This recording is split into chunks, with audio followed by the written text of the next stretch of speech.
Welcome to Finding Magic, the podcast series where each week I sit down with someone new to discover where they find their magic and explore the wonder, creativity and connection that makes life magical. I'm Beverley Bishop, and I've been on my own journey of finding magic since 2018 after the loss of my son, Jess. It began with a play I wrote called Finding Magic, which explored my grief and my path to rediscovering joy. Today, we're diving into the magic of magic, the art, mystery, and deeper meaning behind magic itself. And I couldn't ask for a better guest than my dear friend and mentor, Goldi Goldin. We'll talk about what makes magic truly magical, the lessons it teaches us, and why, even in a world of science and technology, people still crave for that sense of wonder. Goldi, welcome to Finding Magic. Hello, dear. It's lovely to be here. It's lovely that you've arrived and we're here. I'm going to have a lovely chat. I'm so very excited. I'm on a podcast. I feel like I've been shoved into the 21st century here. I'm going to let everybody into a secret. Goldi had to look up what a podcast was. Yes. But I'm fully informed now. Well, shall we kick off then? Yeah, absolutely. Fabulous. So, tell me, Goldi, what first drew you to magic? Oh, that's a really good question. Do you know what? I cannot remember what first got me interested in magic because I just feel like I've always been fascinated by it. From the earliest age. I did my first show at 6, but I was certainly interested in magic before then. Some of the earliest things I can remember the 1950s film with Tony Curtis and Janet Leigh, The Great Houdini, the Paramount picture, and I can remember watching that before I started school and being fascinated with Houdini there. We had a magic book in the house on the bookshelf, which was well thumbed and a bit worn, but I took to that. And we also had a magic set as well, which my older brothers had played with and destroyed, but I think I found more joy out of it than they ever did. So I think those things all combined together probably got me interested. So in a way, it was always part of your life. Yeah, always been part of my life. Yeah, as long as I can ever remember. Yeah. And were your parents into magic, given that there was a magic book on the bookshelf? No, not really. It was the Ladybird Book of Magic, and we had a whole series of Ladybird books, but that's the only one that really caught my interest. Okay, so one of them happened to be magic, and that caught your interest. My father had learned a couple of bits of sleight of hand while he was in national service. He could back palm a card, which you'll know what these is, a magical technique. And he could also cut a pack of cards with one hand, a thing called the Charlier Pass. I wish I could do that. Well, As you know, I'm not very good with card tricks. Right, well, that was one of the first things I learnt was the Charlier Pass and how to back palm a card. And I learnt this like 6 or 7 years old. Wow. Yeah, because he showed me and he said, when you can learn that, then I'll show you something else. So I went off and I did it till I could do it. Till I could do it properly and shoot him. And unfortunately, that was all he knew. But that wasn't long before I was going to the libraries and getting magic books out, and it just totally absorbed me from a very young age. You said your first magic show was when you were 6. Yes. Can you remember? Yeah, I remember it very clearly. It was for the Sunday school Christmas party, and I did the ball vase. I just did one trick. The ball vase is something you can get in all magic sets. So can you tell us what the ball vase is? Right, the ball vase was originally it's been around for a long time. Would have been made out of boxwood years ago and nicely turned on a lathe, but the modern ones were all made of plastic and like a little decorative vase, and you'd take the top off, show a ball. You could take the ball out, make the ball vanish. Then when you took the lid off the vase again, the ball was back in the vase. If you've ever had a magic set, ever had a Paul Daniels magic set, you'll know exactly what I mean. Yes. I remember that from when I was a little girl as well. Yeah, they've been in magic sets since the 1800s. Yeah. Not a lot changes. Yeah. So, Goldi, you're named after a famous magician. I am, You yes. are indeed. My favourite magician. Goldin. Yes, bless his heart. Tell us about Horace. Well, I've always thought it was a great shame that his death in 1939 had such a detrimental effect on his career. Well, tell us more about that. No, I don't know why I like him. Because there's so many characters in the history of magic, and the history of magic is so vast. I think you just select someone that you like, and and sort of someone like me who's interested in the history of magic as well. I go all out because there's so much to learn. You can never know it all. And even if you pick one tiny little part of magic, you could research it for the rest of your life and never know everything. Mm-hmm. So I think that's my little niche. I just like him, and I just research him and I collect everything that I can find on him. I'm just fascinated with him. I don't really know why. He didn't even look like the greatest magician either. He was a rather portly man, let's say, and not exactly a matinee idol. But he had this real love of magic, this real deep love of magic. Yeah. Which is clearly something, well, I know you have. Yeah. You've got that too. Yeah. And maybe that's why I like him. Yeah. Yeah. And he was known, wasn't he, for his rapid presentation style of performing one trick after another, after another, after another. That's right. Well, it actually came about as a little bit of a mistake. When he started performing, he was doing a patter act, talking a lot. But to do with, he said it was his stammer, but I think it was probably his broken English. He didn't have great English when he first moved over to America. Was he born in Poland? He was born in Poland, yeah. And he was performing, I think, what was the critic's name? Alan Dale. He was performing at the Palace Theatre in London. And the reviewer, Alan Dale, this famous critic at the time, said, I recommend you go and watch Goldin with cotton wool stuffed in your ears. And it was because his English wasn't great. So he took this criticism on board, and instead of doing a patter act, he changed everything to music. And at that time, magicians would perform one trick every 10 minutes, would be fully explained, all the patter involved. Well, he did totally opposite, and he did one trick after another in quick succession. And it made him famous, and it caught on. Everybody copied him, and that's what really made his name. Mm-hmm. He was known as the Whirlwind Wizard. The Whirlwind Wizard. I can't even say wizard. That. The Whirlwind Wizard.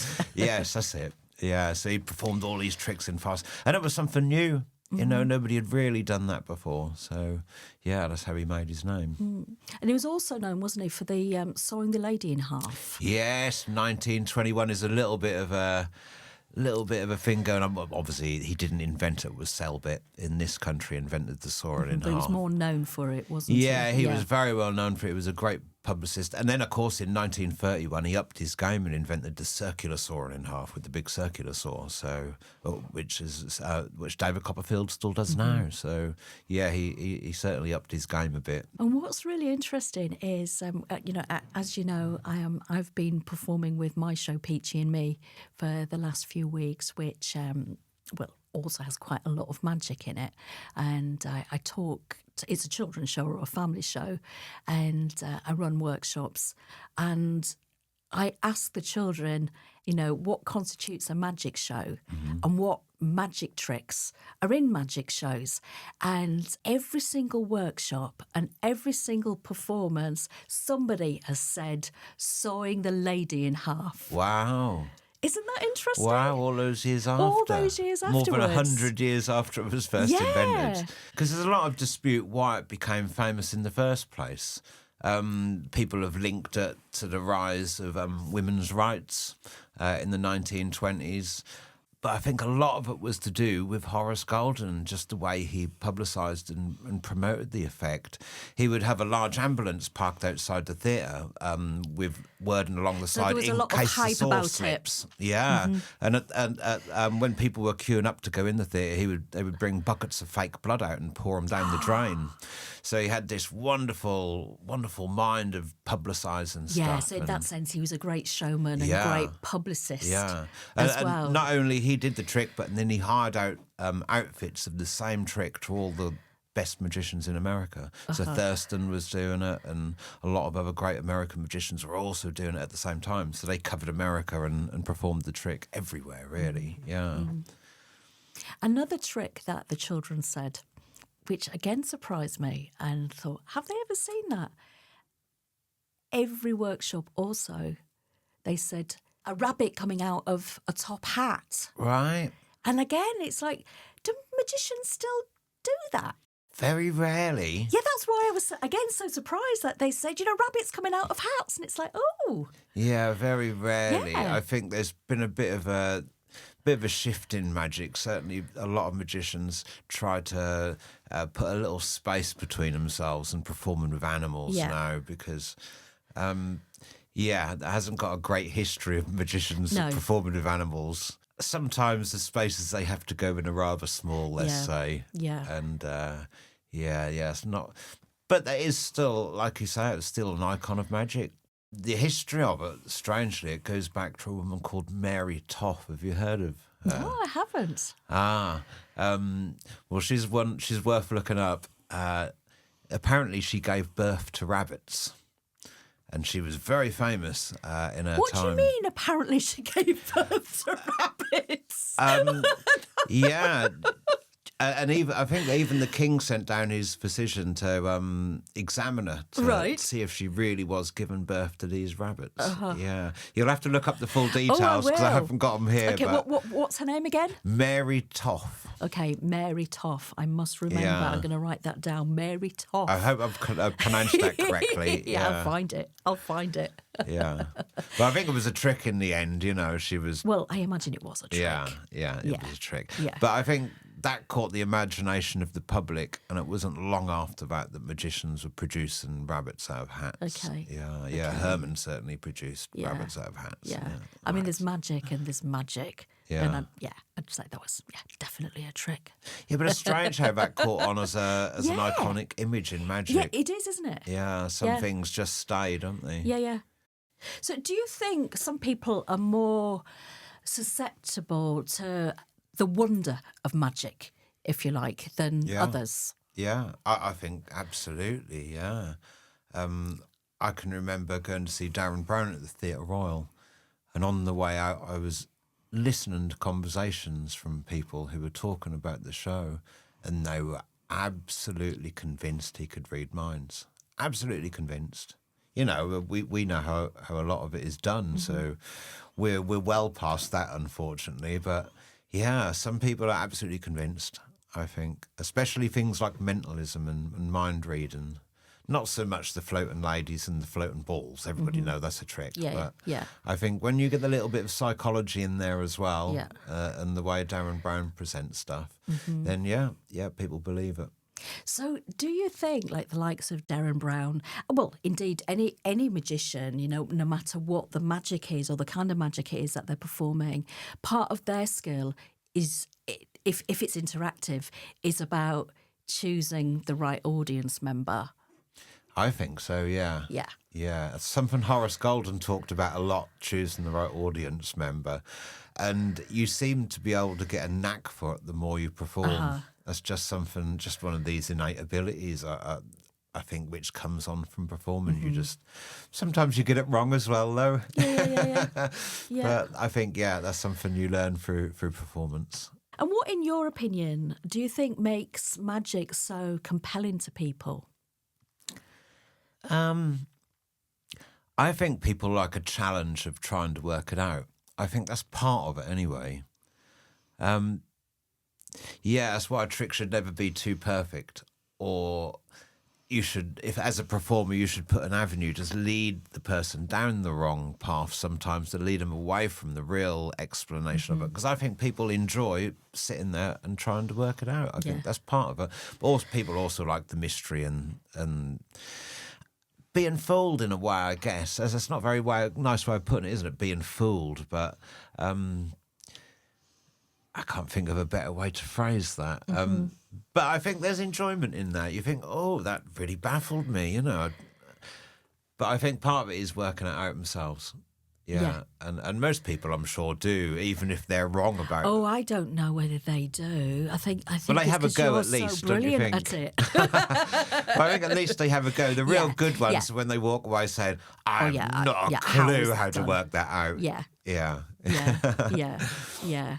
I mean, certainly, I'm fooled, but there again, I'm relatively new to magic, and it's something, as you know, I've completely and utterly fallen in love with, and I think it can be almost addictive. Oh, badly. In a way. Yeah, badly addictive. Yeah. And something that I'm discovering is over the years, I am a performer, and it's something that I've done for years is performing, mostly acting. But lately, I've become passionate about magic. Easily done. What has really struck me is the audience reaction. Right. I have never experienced such wonderment from an audience from performing a magic trick. That response from the audience has been like so immediate, and sometimes I've heard people gasp, which is such a rewarding kind of feeling. Yeah. And I do perform more with children, and they have the whoa or the what the Yeah. which is so beautiful. Yeah. It is for me. It's like giving wonderment to them. Yeah. You can't get anything more magic than that. No, you can't. No, you really can't. It's like Yeah. sometimes it's happened and it's made me want to cry on stage because it just feels like so wonderful Yeah. to have that, gasp of amazement. And then afterwards, people quite often dance, actually, wanting to know how it's done. Right. And then it's, magician never shares their secrets. Right, yeah. With a twinkle in my eye. And the next level up for this is fooling magicians. Right. No, this is something I like a lot. We all go to magic clubs, those interested in magic, and you get the chance then to fool your fellow magicians. Then there's nothing a bigger reward than fooling a fellow magician, because other magicians won't ask you how it's done either. Yeah. There's just like this thing going on between that missions. unspoken. Yeah. Well, Yep. but someone won't. Some will, but most will not come up and say, "Well, how did you do that? I can't work that out." They'll go away and they'll try and figure it out themselves. And magic requires, a lot of skill, psychology, and also showmanship. How do you see these elements coming together in a brilliant performance? I think you get certain people who have got that vibrant personality that really snap. When you look at performers like Paul Daniels, bless his heart, it was just his personality, but he had skill as well. You have to have them all, and if you can combine them, then you've got a great performer, Paul Daniels is an obvious choice to talk about there, because he had the personality which Yes, he really absolutely shone. did. Yeah. And the catchphrase. Yeah. Now that's magic. Yeah, not a lot. Yes. Oh, you like it? Not a lot. That's it, yeah. I think you've got that, though. I'm absolutely in awe of you in performance. Really? And what I'm really in awe of, as you know, I'm a silent magic performer. I perform to music, and I have a character called Peachy, who's a clown character, and I use her, and I guess it's quite vaudevillian, if you like, but I don't speak at all. Whereas you're quite the opposite. I think the banter that's something I picked up from you. You are so funny and so incredibly engaging. I don't really see myself as a performer as such. My goodness, you are such a performer. You are hilarious. And it's how you're able to hold that audience.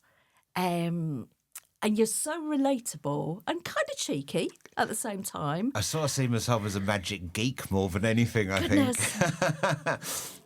When you're on that stage, you hold that stage. Oh, well, that's very kind and of you. you Thank have you. the audience in the palm of your hand, which is such a fabulous thing to see. Well, that's very nice of you to say so. Thank you. Speaking of you being on the stage, I'm curious to know, has a trick ever gone wrong when you've been on the stage? I could tell you a good story about how a trick did go wrong. You're talking about on the stage specifically. Yeah. There was a performer called Fred Culpit. Now, he was the first magician ever to perform British television, actually. And wherever he went, he did a trick where he took a solid walking stick, wooden walking stick. We'd bang it to make sure it was solid. He would wrap it in newspaper. He would tap it on the stage to prove it's solid. Then he would crumple up the newspaper, chuck the newspaper away, and the solid cane had vanished. Now, how he performed this, I think I can give this secret away because I think nobody does this anymore. Every stage he went to, he would drill a little hole in the stage. And this was everywhere, in most theatres, and it was known as the Culpit Hole. And it would be plugged up with a bung when he left, and next time he back, they would take the bung out. And then when he tapped the cane on the stage to prove it was solid, he would release his grip on the newspaper and let the cane fall from the newspaper through the hole in the stage. And then he would crumple it up and vanish it. Until one night, a stage assistant was standing underneath exactly where the hole was as the cane dropped through and hit him on the head. And he was so disgruntled about this, he took the cane and shoved it back up the hole again. So the cane suddenly appeared on the stage again. So I was like that story. You can imagine this person shoving the cane back up again, you know. And imagine what must have been going on in his head when he discovered that and what he was going to do about it. Yeah, the cane suddenly appeared behind him. Yeah. But as for tricks going wrong, I can't really think of where anything's really gone wrong, to be honest. I think that might be because you are so disciplined and you practice. Maybe, yeah. I think when a mistake does come in, it's generally because something hasn't been thought about or set up correctly, and it can happen, it can happen to us all, but I'm so terrified of it happening. Yeah, I'd go to ends to make sure it doesn't, I guess. Yeah. And how do you choose a magic trick that you're going to perform? Oh, something jumps out at you, I think. It's in those off moments. If there's something I want to perform or have an idea, generally I'll write it down on a piece of paper and I'll stick it somewhere where I can see it. Somewhere where I can see it often and like on my bookshelf or something like that. And every time I walk past, I'll see this and I'll read this. And slowly I think that works around in your brain and something comes out the other side. But I think certain things just appeal to you. I think tricks probably pick the performers rather than performers pick the tricks. Yeah. Oh, that's a really interesting thought. Yeah. Yeah, but I don't quite know how it all works. It just works, and thank goodness it does. Absolutely. Yeah. I mean, something that I'm still yet to do properly, but I visualise it quite a lot, and I'm nowhere near there yet. But what I have this vision of performing the floating zombie ball. Oh, yes. It's the floating ball for those of you who don't know what the zombie ball is. And I've just got this vision of my character Peachy doing something really beautiful with a floating ball. It's yet to happen, but it will. But when keep it in your head, let it keep going around. It's in my head. Absolutely. Yeah. And it will come out the other side. Yeah, absolutely. Yeah. For me, magic is something that in many ways is like helping me in lots of different aspects of my life. Like I find that, when I'm practicing a magic trick, I have to be absolutely present. That because I'm having to concentrate, that I let go of other stuff that's going on in my life because I have to, because otherwise I'm not going to be able to get the trick right. Yeah. And I've found it's really helped me to be, I suppose, a bit more mindful in that sense, because the only thing I'm concentrating on is that trick and getting it right. And I find that moment of being in the moment like quite calming. as well. And I just wondered, whether magic in a way has supported you throughout your life in some way. I think it's just a great escape, isn't it? Yeah. I can really lose myself in a magic book, especially a biography or an autobiography. You can just totally lose yourself in them, and I must have read thousands of magic books, to be honest. And every time I pick one up, you go into this space and all you think about is magic, really. Yeah. Yeah. And isn't that magic itself, really? That is, yeah. Just being able to lose yourself completely. Yeah. Yeah, and feeling totally happy and... Yeah. completely content in what you're doing. Yeah. I suppose everyone has that in different sort of hobbies or whatever they do. And I guess we all have different kinds of happy places. Yeah, mine's definitely in the pages of a magic book. And yours is definitely in the pages of a magic book. If you could perform, like, one final magic trick before you die, any idea what it might be? Oh, do you know, I've always liked levitations. The magician floating a person in the air. It's got a long history, very fascinating history attached to it. And every now and then someone comes out with a new wrinkle on it, a new idea, a new approach, a new angle. Where you think, wow, that looks brilliant, I think maybe that. I think maybe a floating something. Okay. Yeah, like you with the floating ball. Well, I was going to say, let's make a deal. Yeah? I'll work on the floating zombie ball. Okay. And you can levitate somebody. Okay, then we'll have a go. That's going around in the brain already. So you go large, I'll go small. Okay, yeah, we'll do that. And let's see how we get on. Okay. Now that's magic. Now that's magic. Well, Goldi, thank you so much for sharing your wisdom and passion with us. You're more than welcome there. Honestly, it's been an absolute delight to have you here. Time has flown, hasn't it? Time has flown. So the magic of magic isn't just about illusions. It's about curiosity. It's about transformation and the thrill of seeing what appears to be the impossible become possible. It reminds us that there is wonder to be found everywhere if only you're willing to look for it. Thank you for listening to Finding Magic. And if this episode has inspired you, please subscribe, leave a review, and share it with someone who loves a little wonder in their life.